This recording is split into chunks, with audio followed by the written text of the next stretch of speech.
Hello students, welcome to all. मैं सही संदीप दयाल आप सभी का स्वागत करता हूं। और स्टूडेंट्स, आज हम लोग हैं अकाउंटिंग स्टैंडर्ड 10 की क्लास नंबर 2 के अंदर। देखिए, लास्ट क्लास में हम लोगों ने पढ़ा था कि आपका जो अकाउंटिंग स्टैंडर्ड 10 है, ये डेफिनेशन क्राइटेरिया इसका क्या होता है, इसका स्कोप क्या है, कौन कौन से एसेट्स पे ये एप्लीकेबल है, कौन कौन से एसेट्स पे ये एप्लीकेबल नहीं है। अब आज हम जो डिस्कस करने वाले हैं वो डिस्कस करने वाले हैं कुछ स्पेशल एस्पेक्ट जो इस अकाउंटिंग स्टैंडर्ड में दिए हुए हैं। ठीक है, क्योंकि पहला जो पुराना अकाउंटिंग स्टैंडर्ड था उस अकाउंटिंग स्टैंडर्ड के अंदर ये एस्पेक्ट इतने डिटेल में नहीं थे, इसीलिए ही अकाउंटिंग स्टैंडर्ड 6 और अकाउंटिंग स्टैंडर्ड 10 दोनों को मर्ज करके नया एस आपको दिया गया है। चलिए, तो इसमें पहला एस्पेक्ट जो हमारा डिस्कस करने का है that is the day to day expenses. जी हाँ, तो sir day to day expenses का क्या ट्रीटमेंट करना चाहिए, ये आज का फर्स्ट हमारा एस्पेक्ट है। देखिए, डे टू डे एक्सपेंस की अगर हम बात करें तो डे टू डे एक्सपेंसेस जो किए जाते हैं these are related with the repair and maintenance which is necessary for the assets to maintain its capacity। ये ध्यान रखें कि जो डे टू डे एक्सपेंस होते हैं रिपेयर एंड मेंटेनेंस की होता है सर, और नॉर्मली वो क्यों किए जाते हैं? वो किए जाते हैं क्योंकि आपकी जो एसेट्स है उस एसेट्स की जो कैपेसिटी है वो कैपेसिटी मेंटेन रहे। ध्यान रखें, डे टू डे एक्सपेंस जो होते हैं वो एसेट्स की कैपेसिटी को इंक्रीज नहीं करते बल्कि उसको मेंटेन करते हैं। देखिए, फॉर एग्जांपल आपके पास कोई भी 2 व्हीलर है या 4 व्हीलर है, तो हम क्या करते हैं सर, हम उसकी टाइम टू टाइम उसकी सर्विसिंग कराते हैं ना, ऑयलिंग और ग्रीसिंग वगैरह हम लोग ये चीज कराते हैं। तो क्या सर उससे उसकी कैपेसिटी बढ़ती है क्या? The answer is no sir, उसकी कैपेसिटी नहीं बढ़ती है बल्कि उसकी जो कैपेसिटी है वो मेंटेन रहती है। तो ध्यान रखें, कैपेसिटी को मेंटेन करने के लिए अगर कोई एक्सपेंस किया जाता है then that will be treated as a revenue expense and it will be transfer to P&L account. जी हाँ, है ना। तो नॉर्मल कंसर्न में P&L बनता है वैसे, और अगर आप कंपनी की बात करेंगे तो वहां बनेगा स्टेटमेंट ऑफ P&L। ठीक है, तो हम लोग बात कर रहे हैं नॉर्मल, तो अभी हम लोग P&L लिख रहे हैं। कंपनी के केस में ये आपका स्टेटमेंट ऑफ P&L हो जाता है। तो ध्यान रखें पहला एस्पेक्ट कि सर जो डे टू डे एक्सपेंसेस हैं these expenses will not be added in the cost of assets. ठीक है, it will be transfer to P&L account. चलिए अगली बात करते हैं सर पॉइंट नंबर 2 की। देखिए, पॉइंट नंबर 2 है सर हमारे पास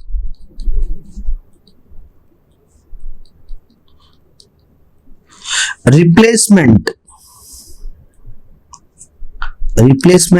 ऑफ पार्ट ऑफ एसेट।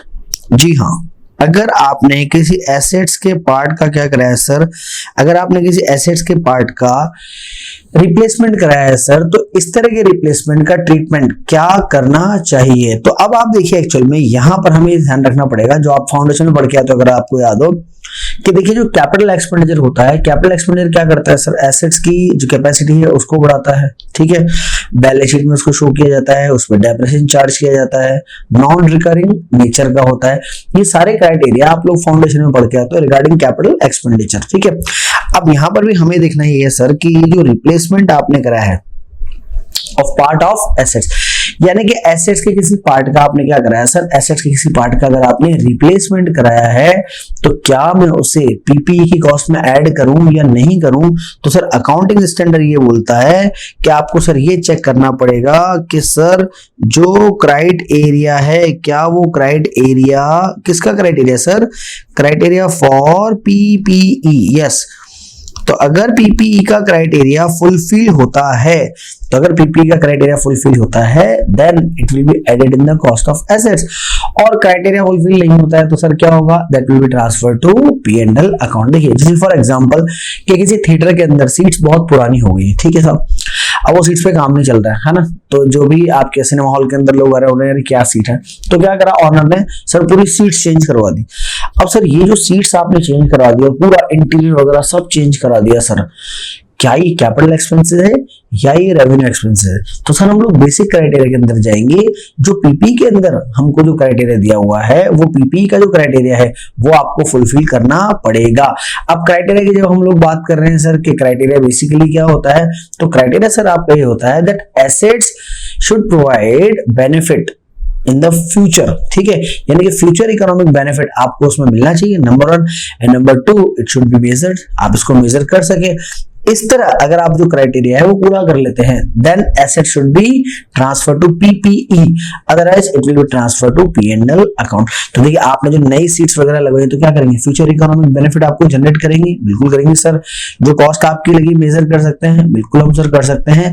तो क्या ये पीपीई के क्राइटेरिया में फिट होता है? यस सर होता है। तो अगर होता है then it will be charge to PPE, यानी कि पीपीई की कॉस्ट में इसको हम ऐड कर लेंगे। ठीक है, तो जब भी आप किसी एसेट्स का रिप्लेसमेंट कराते हैं किसी पार्ट का, तो आपको क्राइटेरिया चेक करना पड़ेगा। चलिए अभी कुछ क्वेश्चन देखिए जो इंस्टीट्यूट की है ICAI का, देखिए जो मॉड्यूल है उन्हीं के क्वेश्चंस हैं जो हम लोग कर रहे हैं यहाँ पे। चलिए तो हम बात करते हैं रिप्लेसमेंट की। तो देखिए मेरे पास इसमें लिखा हुआ है that the part of some assets PP may require replacement at regular interval. A furnace may require drilling after a specific number of hours of use. Furnace क्या होता है? फर्नेस होता है जिसको हम लोग बोलते हैं भट्टी। अगर आपने कभी देखा हो तो स्टील मैन्युफैक्चरिंग इंडस्ट्री के एक फोटो होते हैं ना, उसमें अंदर क्या होता है, पूरा फायर वगैरह लगा रहता है अंदर, और उस भट्टी के अंदर क्या होता है सर, वो आपका स्टील मैन्युफैक्चरिंग होता है। तो उसके अंदर भी क्या होता है, जो उसका इनहेरेंट जो वॉल होते हैं वो एक नंबर ऑफ आवर्स के बाद आपको चेंज कराने पड़ते हैं। That is also an example of capital expense and it will be added in the cost of assets. ठीक है, और एक एग्जांपल से इसमें लिखा हुआ आपका एयरक्राफ्ट का लिखा हुआ है इसमें कि aircraft interior such as seats galley में require replacement several time during the life of the airframe. Now similarly major part of conveyor system, देखिए कन्वेयर क्या होता है मैं आपको बताता हूँ। कभी आपने देखा है जो बड़ा एक कंस्ट्रक्शन चल रहा होता है ना, तो थर्ड माले पे सर मेरे को सीमेंट भेजना है, तो क्या होता है, सीमेंट तो रखा रहता है नीचे ग्राउंड पे, तो क्या होता है कि लिफ्ट टाइप होती है, इस तरह से ऊपर जाती है फिर नीचे आती है, फिर ऊपर जाती है फिर नीचे, उसको बोलते हैं कन्वेयर। तो कन्वेयर का जो फ्लॉट होता है, जो उस पर पट्टी लगी रहती है एक्चुअल में, उसका ये एग्जाम्पल आपको दे रहा है। तो उसमें क्या होता है कि आप उसको जब चला लेंगे काफी टाइम तक वो चल जाएगा, तो उसके बाद क्या घिसेगा, आपको बदलना तो पड़ेगा ना। So that is also part of cost of assets. तो उसमें लिखा हुआ है कि conveyor system such as conveyor belt जो होते हैं, वायर रोप जो होते हैं, may require replacement several time during the life of the conveyor system. देखिए एग्जांपल जो है ये ICAI के मॉड्यूल्स के हैं, क्योंकि वहां से आने का चांस काफी अच्छा होता है आपका।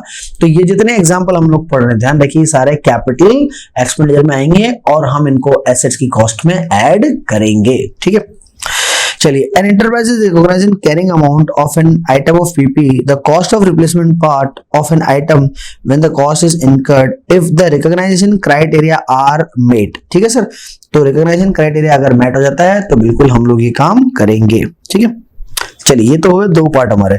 अभी हम लोग बात करते हैं थर्ड एस्पेक्ट की।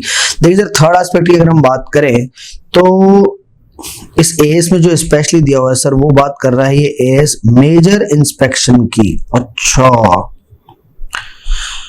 अब सर ये मेजर इंस्पेक्शन कैसे होते हैं, देखिए चलिए मैं आपको एक एग्जांपल देता हूँ। फॉर एग्जांपल इंडिया की एक बहुत बड़ी फार्मा कंपनी जिसका नाम है डॉक्टर रेड्डी, ये बहुत बड़ी कंपनी है सर, और इनका सर क्या है, हैदराबाद में एक बहुत बड़ा प्लांट है, वाकई में है, मतलब हैदराबाद में है इनका प्लांट बहुत बड़ा। ठीक है, अब ये जिस प्रोसेस से एक्चुअल में दवाएं बना रहे हैं, जो मशीनरी वगैरह यूज कर रहे हैं, इसके लिए ना इनको एक टीम बुलानी पड़ती है सर। जर्मनी से ये लोग टीम बुलाते हैं और उसका एक मेजर पूरा का पूरा इंस्पेक्शन करवाते हैं। अब सर ये जो मेजर इंस्पेक्शन आप करवा रहे हैं, ये मेजर इंस्पेक्शन एसेट्स की कॉस्ट में आएगा या नहीं आएगा? तो देखिए वही बात है, क्राइटेरिया शुड बी मैच। अगर इंस्पेक्शन होगा तो ही आप उसको आगे सालों तक चला पाओगे, वरना तो क्या है वो प्लांट आपको बंद करना पड़ेगा। तो आगे चलाने के लिए तो क्या है, वो जो आपका मेजर इंस्पेक्शन है वो पार्ट ऑफ एसेट्स में ऐड किया जाएगा। तो ध्यान रखिएगा मेजर इंस्पेक्शन होना चाहिए। ऐसा हर महीने कोई आपके जैसे प्लांट के इंस्पेक्शन होते रहते हैं तो वो हम सर इसके अंदर ऐड नहीं करेंगे, है ना। लेकिन अगर कोई मेजर इंस्पेक्शन होता है तो फिर वो एसेट्स की कॉस्ट में ऐड करना चाहिए, क्योंकि फिर उसमें ये माना जाता है कि भाई आपके एसेट्स के ऑपरेशन के लिए ये जरूरी है कि वो इंस्पेक्शन किया जाए। ठीक है, तो उसमें देखिए हमारे पास लिखा हुआ है इंस्पेक्शन की हम लोग बात कर रहे हैं। When each major inspection is performed, its cost of recognizing the carrying amount at the item of the PPE as a replacement, if the recognition criteria are satisfied। तो देखिए रिकॉग्निशन क्राइटेरिया क्या होना चाहिए सर, सेटिस्फाइड होना चाहिए। और वो हमेशा हम बोल भी रहे हैं कि अगर रिकॉग्निशन क्राइटेरिया सेटिस्फाइड हुआ तो ही हम एसेट की कॉस्ट में ऐड करेंगे, लेकिन अगर क्राइटेरिया सेटिस्फाइड नहीं हुआ तो फिर हम उसको कॉस्ट में ऐड नहीं करेंगे। चलिए स्टूडेंट, तो हम लोग बढ़ते हैं अब अगले टॉपिक की तरफ जो इन्होंने डिस्कस किया है एएस ने सर, वो अगला टॉपिक जो आपका डिस्कस किया गया है वो किया गया है sir regarding the measurement. Yes sir, measurement यानी कि एसेट्स की वैल्यू आप कैसे कैलकुलेट करेंगे। तो इसके बारे में देखिए हमारे पास दो एस्पेक्ट है। दो एस्पेक्ट सर कौन कौन से? एक तो ये कि इनिशियली जब आपने परचेज किया है ना, इनिशियली आप कैसे रिकॉग्नाइज करेंगे, और फिर आफ्टर सम टाइम और आफ्टर इनिशियल इंस्टॉलेशन, बाद में एक्चुअल में आप कैसे इसको रिकॉग्नाइज करेंगे। देखिए तो इनिशियली तो ध्यान रखिए, इसमें कहा गया कि इनिशियली आप एसेट्स को किस पे रिकॉर्ड करेंगे सर? इनिशियली तो आप इसको रिकॉर्ड करेंगे कॉस्ट पे, ठीक है। अब कॉस्ट कैसे निकालते हैं ये हम लोग बात करेंगे आगे, लेकिन आफ्टर इनिशियल रिकॉग्नाइजेशन जब आप बाद में इसको रिकॉर्ड कर रहे हैं तो फिर आप इसको कैसे रिकॉर्ड करेंगे, ठीक है। तो आफ्टर इनिशियल रिकॉग्नाइजेशन जब आप दूसरी बार इसको रिकॉर्ड करेंगे तो रिकॉर्ड कैसे करेंगे इसको? या तो आप करेंगे, इन्होंने नाम दिया है सर कॉस्ट मॉडल, ठीक है, और एक आम का नाम दिया है आपका favourite revaluation model. Yes sir, तो या तो कॉस्ट मॉडल पे या फिर आप इसको कैसे करेंगे? रीवैल्यूएशन मॉडल पे करेंगे।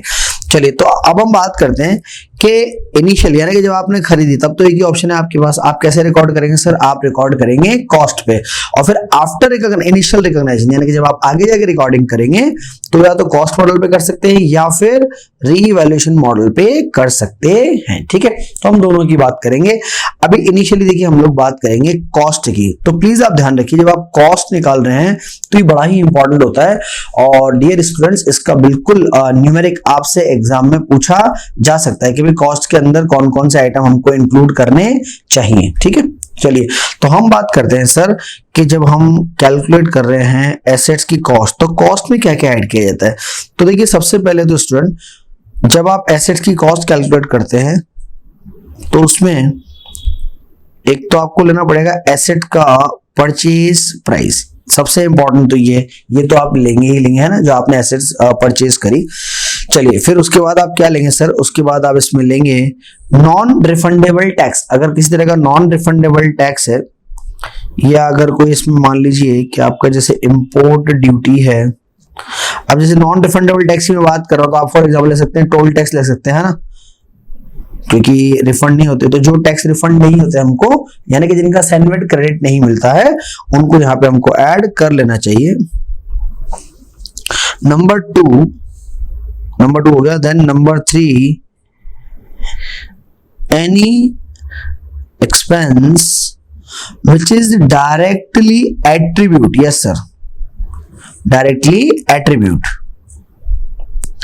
अब डायरेक्टली एट्रीब्यूट का क्या मतलब? So expense which is directly attribute with the cost of assets to make in the running condition, यानी कि आपका ऐसा कोई भी एक्सपेंस जो डायरेक्टली रिलेटेड है सर किस चीज से?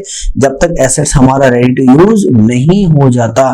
तो इस तरह का कोई भी डायरेक्ट एक्सपेंस अगर आपको नजर आ रहा है तो आप उसको कॉस्ट ऑफ एसेट्स में इंक्लूड कर सकते हैं, ठीक है। अब इसमें सर लेस क्या करना है? तो सर इसमें से आपको लेस करना है किसी तरह का ट्रेड डिस्काउंट अगर आपको मिला है तो ट्रेड डिस्काउंट आपको लेस करना पड़ेगा। इसके अलावा मैं आपको और बताऊंगा जो हम लोग सैंपलिंग वगैरह बनाते हैं। चलिए तो मैं आपको पहले रीड कर रहा हूं सर एसेट की कॉस्ट में क्या क्या ऐड करते हैं। तो इसमें आप देखिए सर कि cost of an PP comprise क्या क्या होता है? एक तो purchase price plus import duty, then उसके बाद आपका देखिए plus non refundable purchase tax यानी कि ऐसे टैक्स जिनका रिफंड आपको नहीं मिलता, और लेस क्या किया हुआ sir? Any type of trade discount and rebate. और एक जो मैं आपसे बात कर रहा था sir expense which are directly attribute to bringing the asset to the location and condition necessary for it to be capable of operating in the manner intended by the management। manner intended by the management, जिस manner में management use करना चाहता है उसी manner में assets को install करना, उस कंडीशन से इंस्टॉल करना, उसी तरह से इंस्टॉल करना जैसे मैनेजमेंट चाहता था, आपने वैसे इंस्टॉल करा। तो इससे रिलेटेड जो भी एक्सपेंस आपके सर उसके अंदर होते हैं तो सारे एक्सपेंस आपको ऐड करने पड़ेंगे।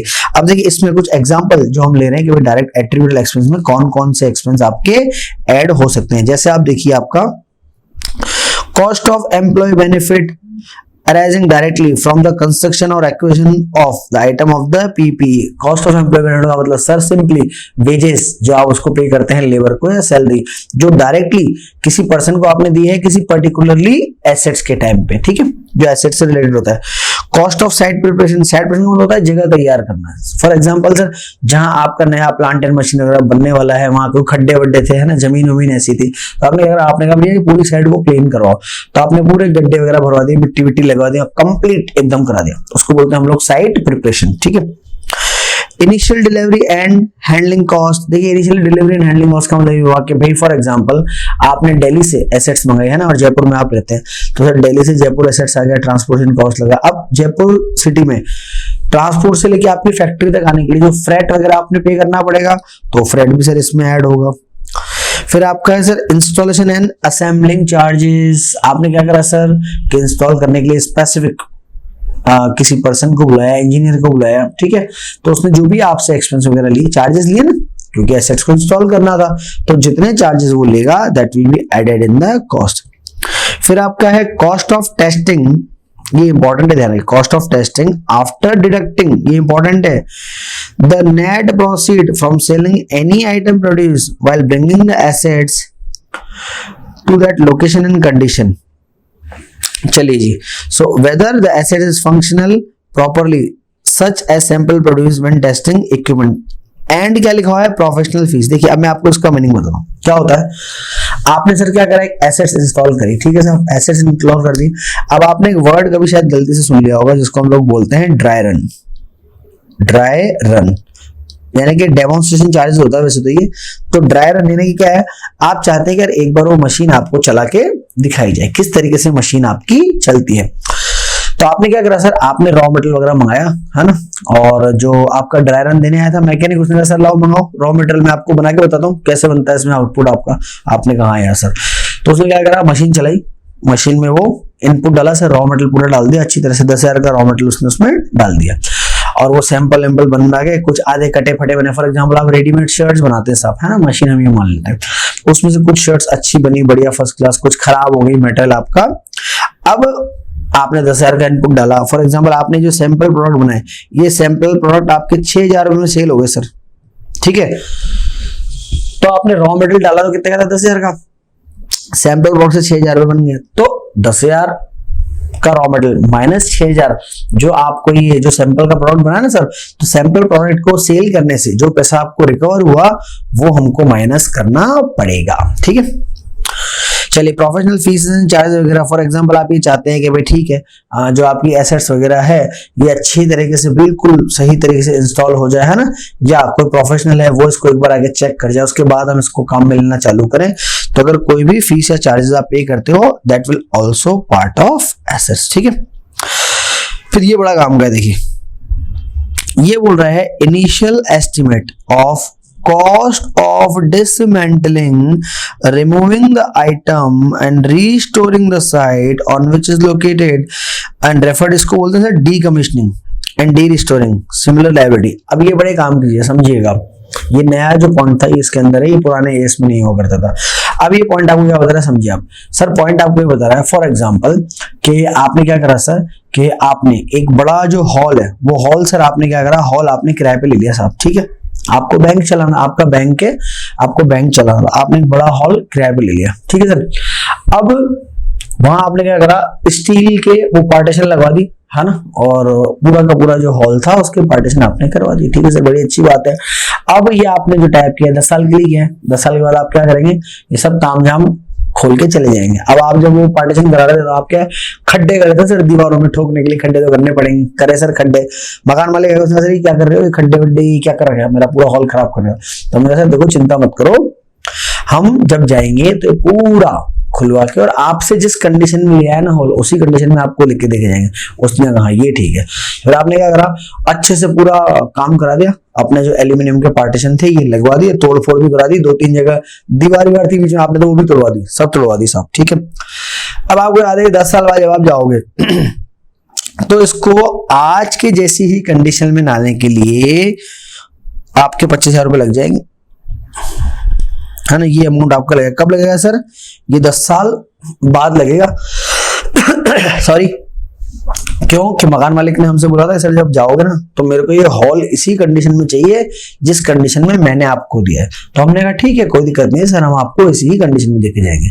तो हमने क्या करा, मैंने कहा ना उसके बीच में कुछ पार्टीशन दीवार वगैरह थे वो हमने तोड़ दिए, दीवार वगैरह में खड्डे वड्डे करा दिए, सब कंप्लीट। ठीक है, एसी वेसी लगवाना था तो वायरिंग वायरिंग लगवा दी, सब करा दी। अब हमें पता है 10 साल बाद जब हम इसको छोड़ के जाएंगे जगह को तो ये बिल्कुल ऐसा कैसा बना के आपको देना पड़ेगा। तो ठीक है सर बना के देना पड़ेगा। तो इसको करने के लिए आपको 10 साल बाद कितना पैसा खर्च करना है सर? 25,000 रुपए खर्च करना है। Please listen carefully. क्या सर पूरे 25,000 ही ऐड कर दिए जाएंगे क्या? नहीं बेटा, 25,000 ऐड नहीं किए जाएंगे।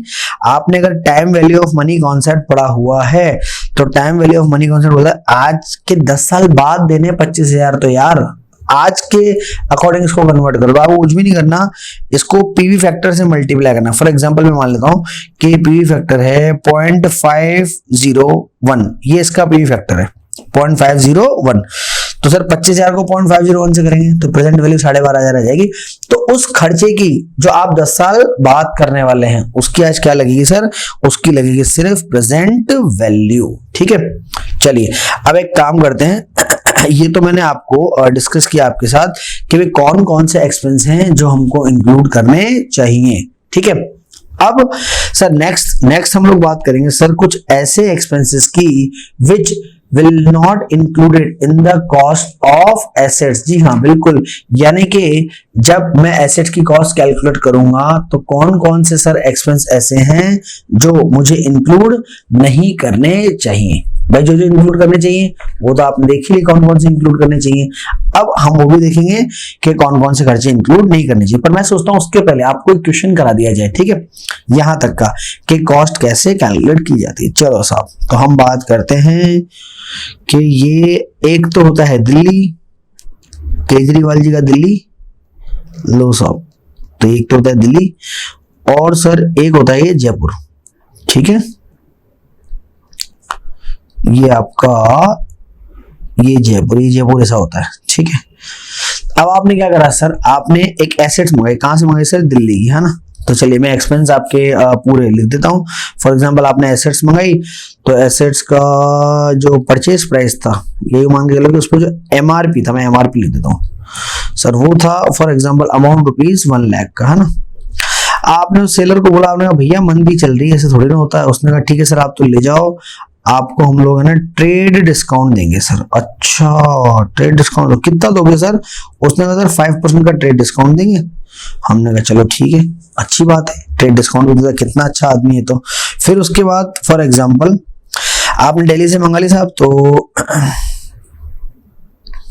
आपने वहां से एक ट्रक में मंगाई तो उसने ट्रांसपोर्टेशन एक्सपेंस आपसे चार्ज करे, बोले सर ट्रांसपोर्ट का खर्चा लगेगा 6,000 रुपीज। तो और उसने फिर आके बोला सर रास्ते में हमने टोल टैक्स भी पे करे हैं। अच्छा कितने टोल टैक्स पे करे भाई तेने?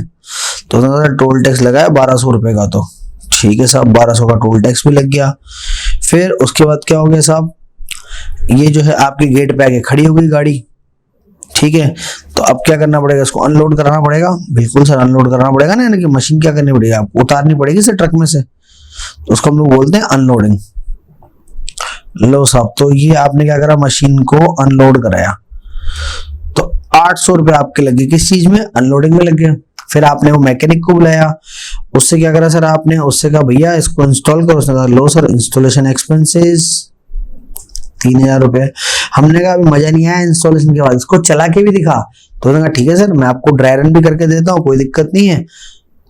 लो साहब, ये उसने क्या करा सर, उसने ड्राई रन कर दिया और ड्राई रन के लिए रहा वो 4,000 रुपए। ठीक है, चलो साहब 4,000 रुपए ड्राई रन के हमारे लग गए। इन द मीन वेल उसने ड्रायर में हमको कुछ प्रोडक्ट अपने तरफ से उसने सैंपल डाला और ड्रायर में कुछ जो है प्रोडक्ट उसने हमको बना के दिखाया। ठीक है सर, अब फॉर एग्जांपल वो जो उसने प्रोडक्ट बनाया, वो जो सैंपल बनाया, वो सैंपल आपने बेच दिए। अब सैंपल आपने कितने में बेचे? फॉर एग्जांपल 1500 में आपने क्या करा सर, वो जो सैंपल थे वो सैंपल आपने बेच दिए, सारा काम हो गया। और फिर हमने क्या करा, फिर हमने उसके बाद एक कंसल्टेंसी फर्म बुलाए, उसको चेक करे पूरी मशीन, तो कंसल्टेंसी के चार्जेस दिए 1,000 रुपए। ठीक है, सब हो गया। और यहाँ पर हमने क्या करा सर, यहाँ पर है ना, फिर हमने मशीन के आगे है ना क्या करा पता है, ये क्या है सर, ये एक नारियल है सर, ये शुभ माना जाता है as per our Indian tradition. तो सर हमने क्या करा, ये एक नारियल फोड़ दिया यहाँ पे, ठीक है, और मशीन को चालू कर दिया। बड़ा अच्छा करा आपने, लेकिन सर जो मशीन की थी ना वो चाइना की थी सर, इसलिए पता है क्या हुआ, खराब हो गई वो 1 महीने बाद। 1 महीने बाद आपको मैकेनिक को बुलाना पड़ा, और मैकेनिक जो है सर वो आ गया रिपेयर करके, और कितने ले गया सर, 4000 रुपये ले गए, ठीक है सर। अरे सर आपने बहुत बड़ी कहानी सुनाते हो यार, क्या करूं भाई, समझाने के लिए बड़ी बड़ी कहानियां सुनानी पड़ती है। चलिए जी, तो ये हमने सब कुछ इसमें ले लिया है ना। अब हम कैलकुलेट करते हैं कॉस्ट ऑफ एसेट्स, ठीक है। चलिए आप चाहें तो मैं 2 मिनट आपको दे सकता हूँ, वीडियो पॉज करके आप दोबारा पूरा एग्जांपल देखते जाएं और कॉस्ट को कैलकुलेट करें, नहीं तो मैं तो करूंगा इसी। चलिए जी, तो करते हैं स्टार्ट। देखिए सबसे पहले आपकी जो एमआरपी थी कितनी थी सर, 1 लाख की थी हम आपकी एमआरपी। तो एमआरपी तो 1 लाख की, लेकिन सर आपको ट्रेड डिस्काउंट भी तो मिला है ना, कितना, 5%। तो सर 1 लाख का अगर आप 5% माइनस कर देंगे, तो 1 लाख में से 5000 माइनस कर देंगे, तो उसका आपकी जो परचेज प्राइस है वो परचेज प्राइस तो कितनी मानी जाएगी सर, 1 लाख में से 5000 लेस किया तो परचेज प्राइस मानी जाएगी सर 95,000 रुपीज, ठीक है। चलो साहब 95,000 रुपीज का परचेज प्राइस हमारा हो गया, प्लस एक्सपेंस। देखिए सर कौन कौन से एक्सपेंस ऐड करने हैं सर, ट्रांसपोर्टेशन ऐड करना है, बिल्कुल ऐड करना है सर, टोल टैक्स बिल्कुल ऐड करना है। ध्यान रखिए जिन टैक्स का आपको अगर रिफंड मिल जाता है तो वो टैक्स आपको ऐड नहीं करने होते, जिन टैक्स का रिफंड मिलता है। लेकिन जिन टैक्स का रिफंड नहीं मिलता है सर, वो टैक्स आपको कॉस्ट ऑफ एसेट्स में ऐड करने पड़ेंगे, ठीक है। तो ट्रांसपोर्टेशन के बाद आपका टोल टैक्स हम ऐड करेंगे, 6000 में 1200 ऐड करेंगे तो 7200, 7200 के बाद 800 रुपये लोडिंग के सर ये भी ऐड करेंगे। 8000 के बाद 3000 इंस्टॉलेशन के, 8 और 3 11,000, 11,000 के बाद सर 4000 ड्राई रन के, 11 और 4 15,000 सर। 15,000 में से 500 का क्या करना है सर, ये सैंपल आपने बेचे थे तो वो माइनस होते हैं। 15,000 में से अगर आप 1500 रुपये माइनस करेंगे, इट विल कम 13,500 रुपीज, ठीक है। और 13,500 रुपीज के बाद क्या आगे, कंसल्टेंसी चार्जेस 1000, तो हो गया 14,500 रुपीज। यहाँ तक के एक्सपेंस हमने जोड़ लिया। अच्छा नारियल भी फोड़ा, हाँ 10 रुपए का नारियल था बेटा। चलो तो ये रिपेयर का एक्सपेंस ऐड करना है नहीं करना है sir, what should be the treatment of the repair expenses? So please remember all the expense before assets is ready to use. So all the expense before assets is ready to use, that will be added in the cost of assets, but after that all the expense will be transferred to P&L account. तो sir ये 4000 हमको cost में add नहीं करना है, तो हमारा जो टोटल एक्सपेंस था कुल मिला के कितना आया, एक्सपेंस सर मैंने सारे जोड़ लिए आपके साथ बैठे बैठे, वो है सर आपके 14,500। तो टोटल कितना आ जाएगा सर, ये जाएगा 1,09,500 रुपीज, ठीक है sir. That will be our cost of assets, जिसके लिए एंट्री आप क्या करेंगे, इस assets account debit to bank और टू कैश अकाउंट, ठीक है सर। ये एसेट्स आपको, ये एंट्री आपको करनी पड़ेगी। और सर वो जो रिपेयर के लिए क्या करेंगे, तो सर वो जो रिपेयर आपने कराया था 4000 का, उसकी एंट्री होगी its repair account debit to cash account, ठीक है सर। तो ये हमने बात करी कि किस तरीके से जो है एसेट्स की कॉस्ट को कैलकुलेट किया जाता है। चलिए नेक्स्ट अब हम लोग बात करेंगे, देखिए कुछ ऐसे एक्सपेंसेस की जिनको एसेट्स की कॉस्ट में इंक्लूड नहीं किया जाता है, ठीक है सर। चलिए तो अब हम बात करते हैं अच्छा इसमें, चलिए इस एग्जांपल में एक चीज अगर आप चाहें तो हम और ऐड कर सकते हैं। फॉर एग्जांपल क्योंकि डीकमिशनिंग भी अच्छा पॉइंट है, तो मैं काम करता हूँ डीकमिशनिंग का पॉइंट भी ऐड कर लेते हैं इसके अंदर। फॉर एग्जांपल यहीं पे मैं आपको बोलूं कि भाई एक डीकमिशनिंग भी लगेगी 10 साल बाद, 25,000 रुपए की लगेगी, लेकिन उसकी आज की प्रेजेंट वैल्यू 12,500 ही है, ठीक है। आज की प्रेजेंट वैल्यू कितनी है सर, डीकमिशनिंग का मतलब 10 साल बाद ये यहाँ से आप ये पूरा अपना एल्यूमिनियम का पार्टीशन हटाओगे करोगे, तो इस हॉल को बिल्कुल वैसा का वैसा बना के देना है ना लैंडलॉर्ड को, तो उसमें आपके 25,000 रुपए लगेंगे। लेकिन फॉर एग्जाम्पल उस 25,000 की मैंने आपको बोला था भाई हमको प्रेजेंट वैल्यू नहीं सर, 25,000 तो आप 10 साल बाद खर्च करोगे ना, तो उसकी प्रेजेंट वैल्यू के लिए क्या करेंगे, पीवी फैक्टर से मल्टीप्लाई कर देंगे। फॉर एग्जांपल मैं मान लेता हूं कि आपने सर इसको पीवी फैक्टर से क्या करा, मल्टीप्लाई करा, एंड से ये 12,500 आ रहा है, मैं 0.50 उसका पीवी फैक्टर मान लेता हूं, ठीक है। तो 0.50 आप इसका पीवी फैक्टर मानते, 12,500 हो गया सर। चलिए सर, तो अब आपके पास इस एसेट्स की कॉस्ट कितनी हो गई सर? इस एसेट्स की कॉस्ट हो गई 1,22,000 रुपीज। लो जी सर, तो एसेट की कॉस्ट हो गई 1,22,000 रुपीज। अब देखिए सर, यहाँ पर इनकी हम एंट्री करेंगे, तो एंट्री अगर आपसे पूछ लेंगे तो सर एंट्री आप क्या करोगे? देखिए एंट्री क्या करेंगे, आप प्लीज इस चीज को समझिए। आपने अभी तक जो पैसा खर्च किया है वो कितना खर्च किया है सर? वो पैसा आपने खर्च किया है 1,09,500 रुपीज। ये पैसा सर आपने खर्च किया है। सर ये 12,500 सर, हाँ ये खर्च करना है ना, लेकिन ये तो 10 साल बाद करना है, आज थोड़ी ना करना है। तो अब देखिए एंट्री क्या बनेगी सर? एंट्री आपकी बनेगी इट्स एसेट्स अकाउंट डेबिट। जितना पेमेंट आपने कर दिया उसके लिए टू कैश या बैंक, और जितना आपको 10 साल बाद करना है ना उसके लिए हम क्या लिखेंगे सर? उसके लिए हम लिखेंगे टू प्रोविजन फॉर डीकमीशनिंग या डिसमेंटलिंग, जिसको आप बोल सकते हो, प्रोविजन फॉर डीकमीशनिंग। तो आप देखो आपने कैश में कितना पे करा सर? कैश में आपने पे करा 1,09,500, ठीक है। और प्रोविजन इसका कितना बना के रखेंगे सर? 12,500 का प्रोविजन बनाएंगे। तो सर हमने कहा हमारी टोटल एसेट्स कितनी की आ जाएगी सर? ये आ जाएगी 1,22,000 रुपीज की आ जाएगी, ठीक है। अब इसमें आप ध्यान रखिएगा, ये पेमेंट तो आपने किया नहीं, आपने खाली प्रोविजन बनाया 12,500। सर ये प्रोविजन कहाँ जाएगा सर? ये जो प्रोविजन जाएगा ये बैलेंस शीट में जाएगा। मेन हेडिंग तो रहेगा इसका नॉन करंट लायबिलिटी NCL, ठीक है। ये तो इसका मेन हेडिंग रहेगा, और उसका सब हेडिंग रहेगा वो रहेगा आपका लॉन्ग टर्म प्रोविजंस, ठीक है सर, क्योंकि 10 साल बाद का खर्चा ही तो ये रहेगा सर आपके लिए लॉन्ग टर्म प्रोविजंस, ठीक है। तो ये पूरा कार्यक्रम आपका रहेगा when we are going to calculate the cost of assets, ठीक है। चलिए आगे बढ़ते हैं हम लोग। देखिए कॉस्ट का पार्ट हमने कर लिया पूरा कि कॉस्ट में क्या क्या हम लोग इंक्लूड करते हैं। अब हम बात करेंगे सर कि ऐसे कौन कौन से पार्ट हैं जो सर कॉस्ट में इंक्लूड नहीं किए जाते हैं। अब देखिए सिंपल सी बात है, एक बार आपका एसेट्स रेडी टू यूज हो गया, ठीक है, तो उसके बाद अगर आप कोई भी एक्सपेंस करेंगे तो वो एक्सपेंस एसेट्स की कॉस्ट में ऐड नहीं किया जाएगा, ठीक है। अब सर देखिए इसके अगर हम कुछ बात करें, कुछ एग्जांपल, जैसे आपने मान लीजिए कि फैक्ट्री वगैरह जो है वो पूरी सेटअप कर दी, कंप्लीट कर दी। अब आप फैक्ट्री का इनोग्रेशन कराना चाह रहे हो, इनोग्रेशन पे खर्चा हुआ सर, तो इनोग्रेशन पे खर्चा हुआ तो क्या एसेट्स की कॉस्ट में ऐड किया जाएगा sir? The answer is no. Inauguration के पहले मशीन तो आपकी जो प्लांट एंड फर्नीचर वगैरह जो भी है, प्लांट एंड मशीनरी है या लर्निंग बिल्डिंग है, वो तो रेडी उसकी कंडीशन में थी, वो तो आपने इनोग्रेशन कराया, तो फिर वो इनोग्रेशन का एक्सपेंस एसेट्स की कॉस्ट में इंक्लूड नहीं होगा।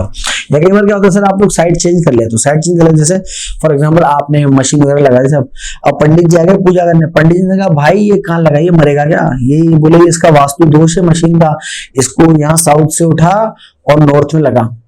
हमने ये समस्या होगी भैया, फिर हमने इंस्टॉलेशन करने वाले को बुलाया, है ना, तो बोला यार यहाँ से हटा, उसको यहाँ लगा, तो आपने क्या करना, जगह चेंज करी, तो क्या सर ये एसेट्स की कॉस्ट में ऐड होगा क्या? The answer is no. Assets तो वहां तैयार थी ना, वो आपका झमेला है, आप ज्योतिष को मानते हो, आपके प्रॉब्लम है, उनका प्रॉब्लम समझे, अकाउंटिंग स्टैंडर्ड का प्रॉब्लम नहीं है, आईसीआई का प्रॉब्लम नहीं है, क्या पंडित की बात मानते हो या बात नहीं मानते हो। या फॉर एग्जाम्पल आपने सही जगह लगाई, सब कंप्लीट हो गया, और उसके बाद क्या होगा कि वहां जो आपकी प्रोडक्शन हाउस है वहां से बरसात में पानी भर जाता है, आपने तो बरसात में पानी भर जाता है, काम खराब हो गया, आपने कहा इसको मशीन को उठाओ और दूसरी जगह लगाओ। तो जब आप साइड चेंज करते हैं then these moving expense will not be added in the cost of assets, ठीक है। चलिए, या आप कोई नई प्रोडक्ट लाइन स्टार्ट करते हैं, उसके कोई एक्सपेंस होते हैं, तो these will not added in the cost of assets. देखिए यहाँ पर मेरे पास है what are the element of the cost not included in PPE। तो पहले तो है cost of opening a new facility or business, for example inauguration cost, cost of introducing a new product or services, including cost of advertisement and promotion। तो sir promotion और advertisement तो क्या होता है कि आपकी एसेट्स के काम करने के बाद ही आप स्टार्ट करते हैं ना, तो वो इसके अंदर ऐड नहीं होगा। Cost of conducting business in new location और with a new class of customer, नई जगह पे ले जा रहे हैं या नई कस्टमर के साथ आप बिजनेस कर रहे हैं, उसमें आपका कोई कॉस्ट आ रहा है, तो please remember these cost will not be added in the cost of assets. लिखा हुआ including cost of staff training. Sir staff को अगर आप ट्रेनिंग वगैरह देते हैं ना, जिनके टाइम टाइम आपके ट्रेनिंग प्रोग्राम होते रहते हैं, ये आप कंडक्ट कराते हैं, so that will also not included in the cost of assets. और लास्ट है सर आपका administration and other general overhead cost. ठीक है, तो आपका जो एडमिन एंड ओवरहेड यानी कि ऑफिस में जैसे अकाउंटेंट की सैलरी है, ऑफिस की लाइट के बिल है, ऑफिस चलाने के सर जो खर्चे हैं, so these expenses will not be included in the cost of assets, है ना, ये हमको ध्यान रखना है। चलिए अब एक छोटा सा कॉन्सेप्ट इसी के साथ कॉस्ट ऑफ एसेट्स का और भी है सर, और वो कॉन्सेप्ट एक्चुअल में आपको ये बोलता है कि if there is difference between the date when assets is ready to use and when assets is put to use, put to use का मतलब आपने कब से इसको काम में लेना चालू करा, है ना, और एसेट्स आपकी रेडी टू यूज मतलब किस दिन तैयार हो गई थी। तो अब इन डेट्स में अगर फर्क है, जैसे फॉर एग्जांपल आप कोई फैक्ट्री बिल्डिंग बनवा रहे हैं साहब, है ना, बड़ी अच्छी बात है, बड़ी खुशी हुई हमको जान के कि आप क्या कर रहे हैं, आप एक फैक्ट्री बिल्डिंग बनवा रहे हैं, बनवाओ और बनवाओ। कोरोना में फैक्ट्री बिल्डिंग आपने बनवा ली सर, उस बिल्डिंग का काम आपने चालू करा था 1 जनवरी को, है ना, और वो बिल्डिंग आपकी कंप्लीट हो गई कब, 15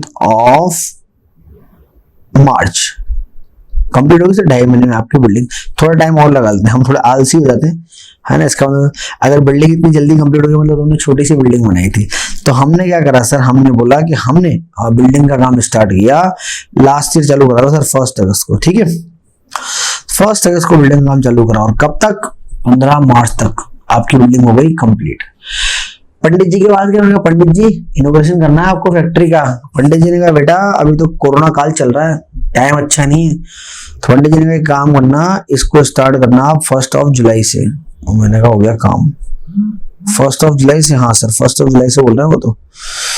तब आप समझिए सर आपकी फैक्ट्री तो किस दिन बनके तैयार हो गई थी, 15 मार्च को।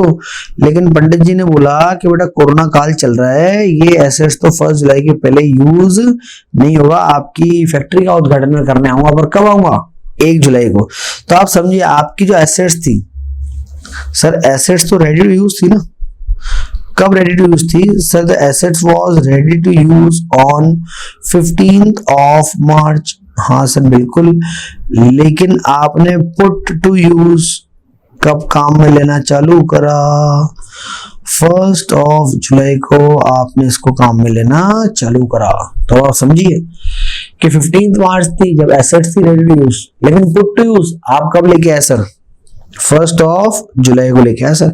अब इस दौरान यहाँ फैक्ट्री में, है ना, कोई आपने चौकीदार रखा, भैया गार्ड का काम करो यहाँ पे जब तक बैठ के, कुछ और, है ना, इसकी देखभाल करो अच्छे से प्लांट की। आप इस दौरान प्लांट में कुछ छोटा मोटा आपने साफ सफाई का काम वाम करवाया, ये सारी चीजें आपकी, आप इस यहाँ आपने खर्चा कुछ किया। तो बात ये यार कि 15 मार्च से लेके 1 जुलाई तक अगर मैं कोई एक्सपेंस करता हूं तो क्या ये एक्सपेंस एसेट्स की कॉस्ट में ऐड होना चाहिए? कि आपको क्या लगता है, क्या एसेट्स की कॉस्ट में ऐड होना चाहिए sir? Sir the answer is no, assets की कॉस्ट में ऐड नहीं होना चाहिए। ठीक है, वो कहां जाएगा, वो जाएगा सर आपका P&L अकाउंट के अंदर। ठीक है बच्चों, तो ये हमको यहाँ पर ध्यान रखना पड़ेगा। चलिए, ये तो मैंने आपको कॉस्ट निकालना सिखाया है, कॉस्ट ऑफ परचेज एसेट्स, है ना। तो जो एसेट्स आप परचेज करते हैं उसकी कॉस्ट कैसे निकाली जाती है। अभी मैं आपको आगे जो नेक्स्ट हमारा लेक्चर होगा उसमें आपको बताऊंगा that how to calculate the cost of self generated assets. तो सर जो सेल्फ जनरेटेड एसेट्स होती है उसकी कॉस्ट किस तरीके से कैलकुलेट की जाती है। ठीक है, तो हम लोग लास्ट क्लास में पढ़ेंगे एंड आई होप सो आगे 2 या 3 क्लास में कंप्लीट हो जाना चाहिए। So take good care of your health. Signing off. This is C. Sandeep Dayal. Tata, bye bye.